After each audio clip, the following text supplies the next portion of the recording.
সাধারণ মানুষের নিরাপত্তাটা কোথায়? যদি আইন শৃঙ্খলা পরিস্থিতি নিয়ন্ত্রণে থাকতো তাহলে হয়তো এভাবে ওই চতুর্থ শ্রেণীর ছাত্রীর প্রাণটা চলে যেত না। তবে যে খবর ইতিমধ্যে পাওয়া যাচ্ছে যে এই যে বোমা ছোড়া হয়েছে, ওই এলাকায় সিপিএম সমর্থকদের একাধিক বাড়িতে বোমা ছোড়া হয়েছে বলে খবর পাওয়া যাচ্ছে। একটা বাড়ি নয়, একাধিক বাড়িতে বোমা ছোড়া হয়েছে বলে খবর পাওয়া যাচ্ছে। একেবারে এই কালীগঞ্জ বিধানসভা উপনির্বাচন, সে তার ভোট গণনা এখনো শেষ হয়নি, তার আগেই এই সন্ত্রাস, বোমা সন্ত্রাস, যে চতুর্থ শ্রেণীর বালিকার প্রাণ চলে গেল বোমার আঘাতে, তার মা কি বলছেন আরো একবার শুনুন। কি বোম ছড়িয়েছিল লাস্ট? এত মোটা কি বোম আমি জানি না, এমনি করে ছড়িয়ে দিচ্ছে। মেলা লোক ওইখানে একদল লোক ছিল। কোন পার্টির লোক ছিল? টিএমসি পার্টির একদল লোক। আপনারা কোন রাজনৈতিক? আমরা সিপিএন পার্টি করি, আমরা সিপিএন পার্টি, কংগ্রেস পার্টি করি। আমরা পার্টি তো করি না, ভোটই দিয়ে আসি, আমরা ভোটটাই দিয়ে আসি। আমি ওসব ঘেন্না করি।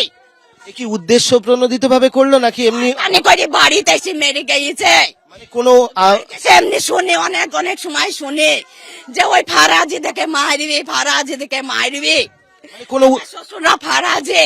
কোনো উৎসব নয়, ইচ্ছে করে টার্গেট করেই আপনাদের? না না না, ওসব নাই।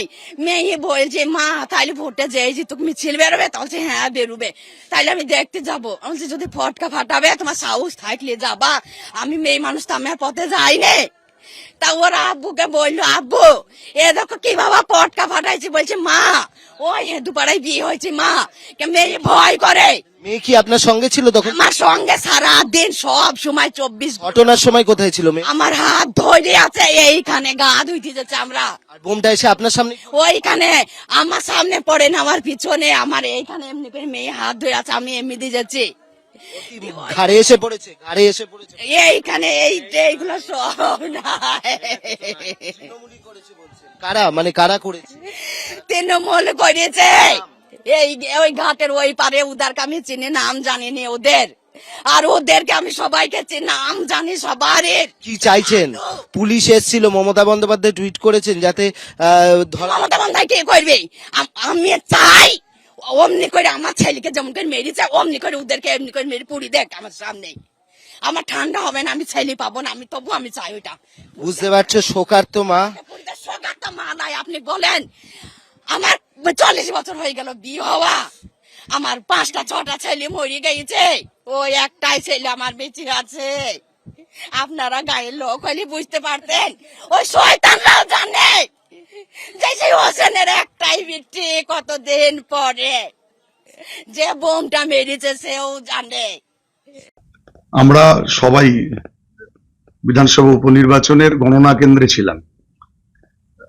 গণনা কেন্দ্র থেকে বের হওয়ার পরেই আমরা মোলান্দি গ্রামে খবর পেলাম, আমাদের কমরেডরা মোলান্দি থেকে খবর দিল যে তৃণমূল তাদের বিজয় মিছিল থেকে সকেট মারছে। তার কিছুক্ষণ পরেই খবর পেলাম যে সেই সকেটের আঘাতে একটি ছোট্ট বাচ্চা, ক্লাস 4-এ পড়তো, 10 বছর বয়স, একেবারে ফুটফুটে একটি মেয়ে, তার বাবা সিপিআইএম করতো। ঘটনাচক্রে 10 বছরের মেয়ের তো আর কোনো রাজনীতি করার কথা না, কিন্তু এই বিজয় উল্লাস এবং তার সকেট বোমা ফাটানো, তার আঘাতে একটি তরতাজা বাচ্চা, যা আমাদের কাছে খবর আছে দীর্ঘক্ষণ তার দেহ সেখানে কার্যত পড়েই ছিল, এবং সেই ক্ষতবিক্ষত দেহ আমাদের কাছে তার ছবিও এসেছে। তীব্র নিন্দা করছে এই ঘটনার, যে এটা কখনো রাজনীতির পরিণাম হতে পারে না। জিতছেন তো আপনারা, ইতিপূর্বেও আপনারা জিতেছেন, এবার বিজয় মানে যদি, জয় মানে যদি একটা বাচ্চা ছেলে মেয়ের প্রাণ কেড়ে নেওয়া হয়, এটা কখনো জয়ের উদযাপন হতে পারে না।